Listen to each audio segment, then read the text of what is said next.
You'd think after a decade or more that we'd be used to these New England winters by now. Honestly, nothing surprises me. I am so ready for spring. What do you think of when you think of spring?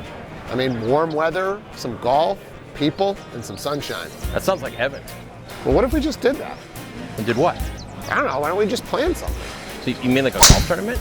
Yeah, why don't we get a bunch of people together, we'll get some sponsors, we'll raise some money for a local charity. Keep going. I don't know, I'm thinking like the biggest golf event of the year. We'll get a bunch of breweries, we'll get some sponsors, some local vendors. Maybe we even get like a golf ball cannon, just start firing balls off the tees.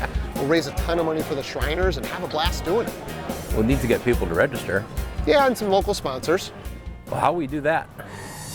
The biggest golf event of the year, happening June 3rd at Oak Ridge Country Club in Feeding Hills, Mass. Proceeds go to benefit Shriners Hospital. Come join Rovi Homes and Loophole Brewing for this exciting event. Register now.